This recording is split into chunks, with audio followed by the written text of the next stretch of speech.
Bismillahirrahmanirrahim. Assalamualaikum warahmatullahi wabarakatuh. Apa kabar sahabat Manjada Wajada? Ketemu lagi di channel YouTube Akbar Zainuddin. Nah, kita akan ngobrol dalam serial 8 kunci sukses Manjada Wajada untuk para santri dan santriwati. Kali ini yang akan kita bahas adalah mengapa sih kita memilih lembaga pendidikan pesantren untuk kita dan anak-anak kita.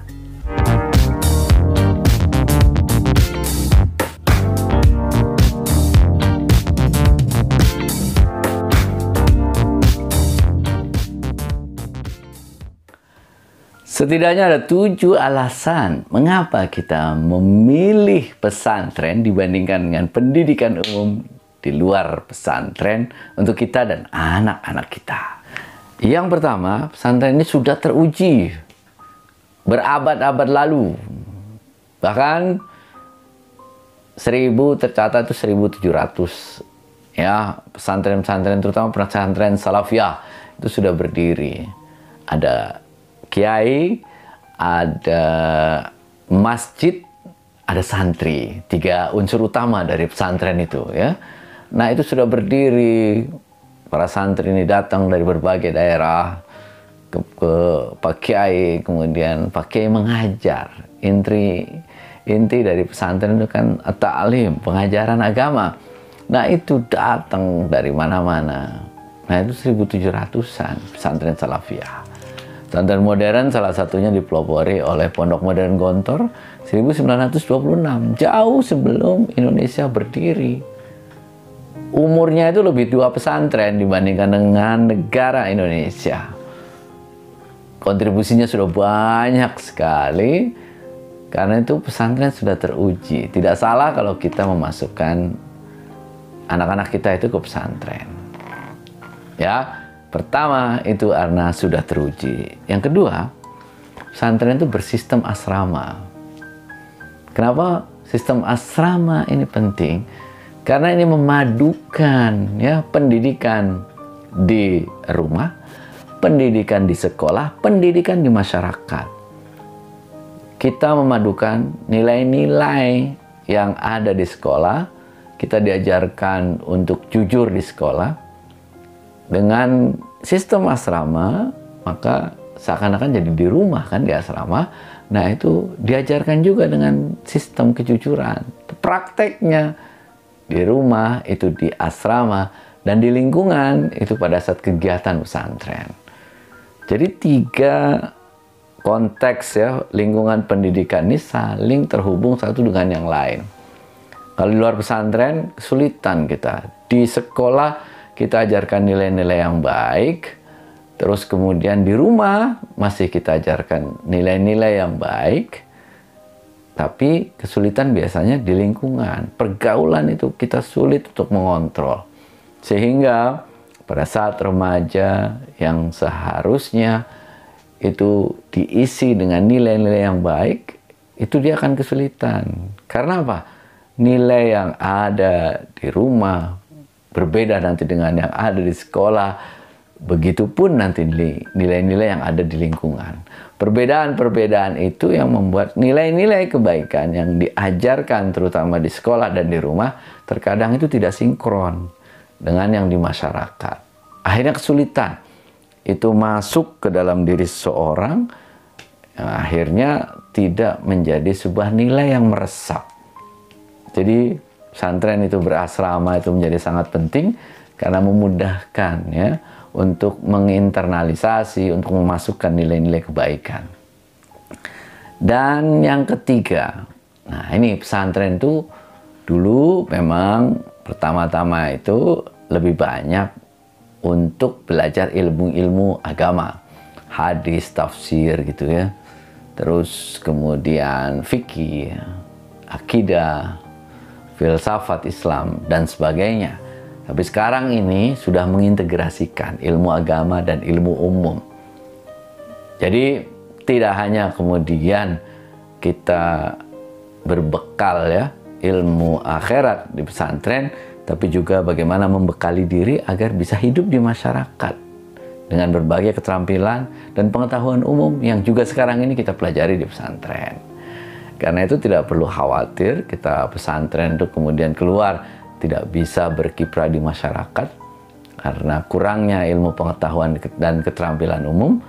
Sekarang ini di pesantren itu kita belajar ilmu agama yang kemudian kita integrasikan, kita padukan, ya, kita satukan dengan nilai-nilai yang umum. Jadi bukan intelek yang tahu agama, tapi ulama, ya, yang intelek. Ulamanya dulu tahu ilmu agama dan tahu juga kemudian ilmu pengetahuan umum. Maka ketika keluar misalnya menjadi pedagang yang mengamalkan ilmu agama. Keluar menjadi pegawai yang mengamalkan ilmu agama. Keluar jadi menjadi pengusaha yang mengamalkan ilmu agama. Itulah, ya, mengintegrasikan ilmu agama dan umum. Yang keempat, pesantren itu kalau dulu zaman saya lulus dari Gontor itu belum diakui oleh negara ijazahnya.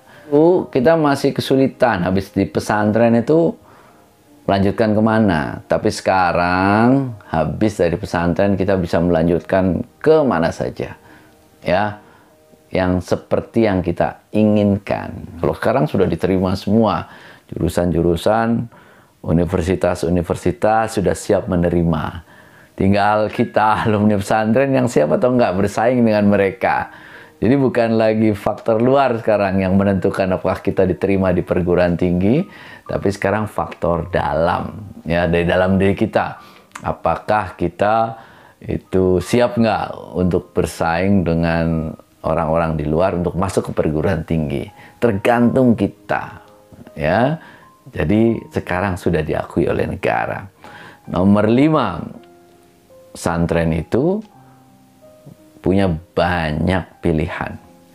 Undang-Undang nomor 18 tahun 2019, model pesantren itu dibagi menjadi 3. Yang pertama adalah pesantren yang mengajarkan kitab kuning. Ini ada kurikulumnya sendiri. Yang kedua, mengajarkan dirosah Islamiyah dengan berdasarkan kurikulum muallimin. Nah, ini Gontor dan Ashabuhu, pesantren-pesantren modern yang mengacu ke Gontor. Dan yang ketiga adalah pesantren-pesantren yang mengintegrasikan dengan pendidikan nasional. Pesantren yang di situ ada SMP, SMA, pesantren yang ada MTS, Aliyah, SMK, ya. Itu kategori nomor 3. Jadi pilihannya banyak. Ditambah lagi misalnya pilihan berikutnya itu yang tahfidz atau non tahfidz. Sekarang ini banyak sekali berkembang tuh pesantren-pesantren tahfiz, ya, menghafal Al-Quran 30 juz. Nah, apakah kita ingin memilih untuk yang tahfiz atau yang non tahfiz? Ya, semua ada kelebihan dan kekurangannya masing-masing, tergantung visi kita ke depan, cita-cita dan impian kita itu seperti apa. Karena memang berbeda, nanti diarahkannya berbeda antara pesantren yang tahfiz, non tahfiz, itu akan diarahkan secara berbeda.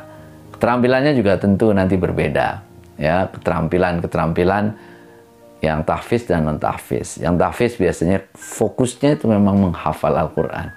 Kalau non tahfiz banyak, ya, kegiatannya banyak, dia mengembangkan banyak kegiatan, leadership, kepemimpinan dan sebagainya.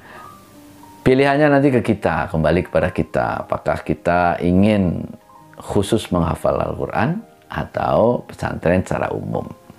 Dan yang keenam, mengapa kita masuk pesantren? Untuk menghindarkan diri dari pergaulan bebas di luar sana, ya. Ini luar biasa bagaimana remaja-remaja sekarang. Kalau kita lihat di berita-berita itu, ya, banyak remaja yang kemudian menyimpang, akhlaknya kurang baik karena pergaulan di luar sana, tawuran, berkelahi, terus kemudian berbuat onar, berbuat jahat. Nah, itu pergaulan-pergaulan yang bisa dihindari dengan masuknya kita, anak-anak kita ke pesantren. Karena pesantren itu tertutup, ya, lingkungannya itu diciptakan memang untuk mendidik akhlak yang baik, berbudi tinggi. Insya Allah dengan dididik dengan cara-cara yang baik seperti itu akan membuat anak-anak kita itu terhindar dari pergaulan bebas yang merugikan masa depan mereka. Dan terakhir itu adalah masukkan anak ke pesantren itu investasi akhirat. Investasi akhirat itu kenapa bagi anak itu sendiri pertama itu ya. Bagi anak itu sendiri, dia sudah tahu ilmu agama. Mau jadi apa saja terserah. Yang penting dibekali nilai-nilai agama yang tinggi, nilai-nilai agama yang besar. Maka mau masuk apa saja dipersilahkan. Ya, tidak masalah masuk di apa saja. Yang penting dia dibekali dengan ilmu agama.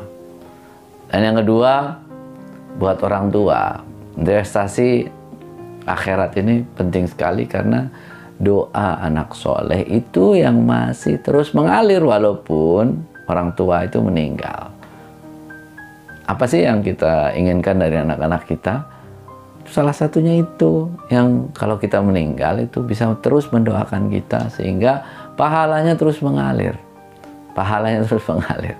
Dan juga tentu saja investasi bagi masyarakat. Karena insya Allah anak-anak pesantren itu bisa bermanfaat buat masyarakat.